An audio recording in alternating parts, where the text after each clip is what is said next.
The Epictetus Club Lessons from the Walls, Thinking Skills of the Inner Warrior by Jeff Traylor with inmate Zeno.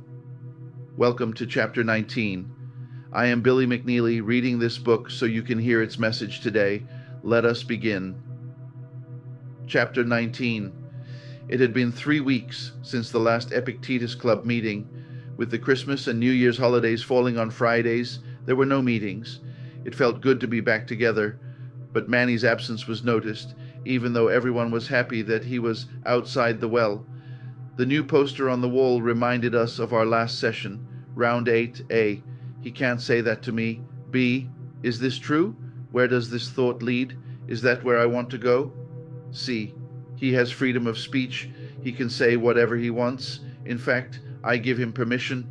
Zeno welcomed us back and hoped that we had had a good holiday, at least as good as possible under the circumstances. As a special holiday treat for the inmates, the men had been allowed to go to the mess hall for a special showing of that holiday classic Magnum Force, starring Clint Eastwood as Inspector Dirty Harry Callahan, who had made the line, "Go ahead, make my day," famous. Consequently, all week we had endured Dirty Harry impersonations, but tonight Zeno asked if anyone remembered the closing line that Clint Eastwood uttered in Magnum Force as he watched the villain drive away and blow himself up. In his best squinty-eyed, even-toned voice, Mike growled out the words, "A man's got to know his limitations." It was a passable rendition that was greeted with laughter from the men and a compliment from Zeno. "Nice job, Mike." And that is the topic of tonight's meeting of the Epictetus Club. Zeno then went on to share a passage from Epictetus that reflected Dirty Harry's sentiments. Understand what freedom really is and how it is achieved. Freedom isn't the right or ability to do whatever you want. Freedom comes from understanding the limits of our own power and the natural limits set in place by divine providence. By accepting life's limits and inevitabilities and working with them rather than fighting against them, we become free. Limits and freedom seem like opposites, but they actually work together. When we don't understand this, we get in trouble. But when we do understand it, we gain personal freedom and increased efficiency and effectiveness. We don't waste time on what is beyond our limits, and we don't arrogantly overestimate our skills and abilities. This is the core of the number one thought that brings people to prison. T won't get caught because I'm too slick. But the fact of the matter is, we get caught every time. "I gotta disagree with you on that one, Zeno," said Leonard. "I committed a lot of crimes that I got away with. In fact, I got away with a lot more than I got caught for." "I don't disagree with that, Leonard, but the fact that you are here means you did get caught for something. I maintain that we are here for everything we have ever done. Let me ask you this. What happened when you got away with a crime? Did getting away with it make you stop doing it?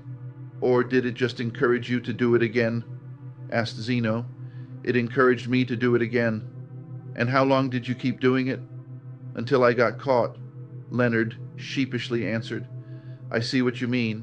Getting away with crimes just kept me doing crimes until I did get caught, and now I'm paying all those prices I put in my circles a few weeks ago." Zeno then asked the group, "When do you know you have gotten away with a crime?" "When I get out of the building," said one man.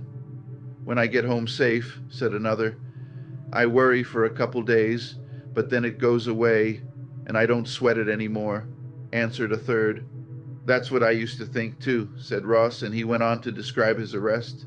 "It had been 5 years since I had been part of an armed robbery that netted us a few $100s. I had honestly only done that one crime. 5 years later, I was going to Ohio State and living a responsible life. I was on a city bus traveling down High Street when 2 detectives came on the bus at 15th Avenue and asked me my name. When I answered, they cuffed me and took me off the bus. As it turned out, one of the people I did that crime with had gotten himself arrested and gave me up for a better deal. Even though I had changed my life, my rappy hadn't, so here I am." So to answer your question, Zeno, you never know. Everyone sat silently for a few moments. Then Zeno spoke. "You make a very good point, Ross. Unfortunately, we cannot undo the past and our past actions, but we can cut our losses in the present and create a better future for ourselves. The next time we think about committing a crime, we might ask ourselves, what will I be doing 5 years from now? How old will my kids be? What if one have a good job and am doing well? Would I want to lose it all for the sake of this crime I am thinking about committing? You aren't just risking your present situation, but your future as well. Do you want to risk the happiness of your future self and family for this? Do you want it hanging over your head forever? If not, then don't do the crime. Attention, a life-changing career opportunity is here, and it can't wait. Agents and brokers are needed in all 50 states, and the best part? No license, no experience required. Every day, Americans struggle with nearly $40 trillion in debt. But you can be the solution. Imagine helping families break free while unlocking the chance to earn $1,000 or more every single day. With our award-winning debt elimination program, you can earn $500 to $1,500 for every person you help. This is your moment to step into financial freedom and change lives. Don't wait. The future is calling. Will you answer?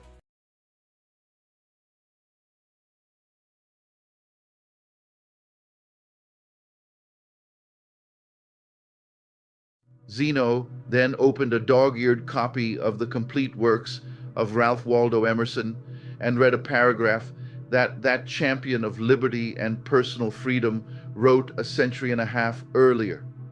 Commit a crime and the earth is made of glass. There is no den where the rogue can hide. Commit a crime and it seems as if a coat of snow fell on the ground, such as reveals in the woods the track of every fox and squirrel and mole. You cannot take back a spoken word. You cannot pull up the ladder so as to leave no clue. Some damning evidence always transpires to become a penalty to the thief. Zeno paused as the words of Emerson sunk in. Wow, said Mike. Emerson wrote that before there were even things like fingerprints to solve crimes.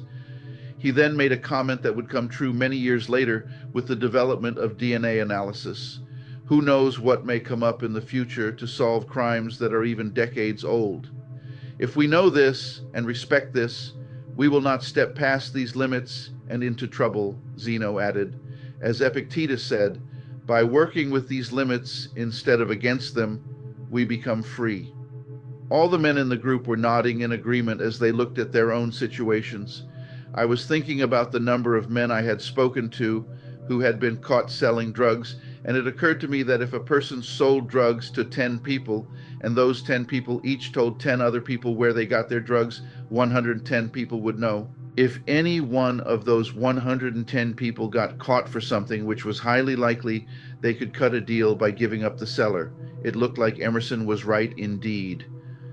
Zeno then said, not only do we think we won't get caught, but we have ways of thinking that we are good guys while doing these bad things. I call this the sainthood syndrome, he said, drawing laughter from the group. You all know the story of my crime, he continued. I told myself that I was protecting my girlfriend, that I was doing it for her, that I was Saint Zeno. That thought was a punch that helped knock me out. I hear other convicts describing the best way to do a crime, or how to do the job right and so forth. Is seeing crime as a skill or as a success also part of sainthood? Asked Animal. I think so, replied Zeno.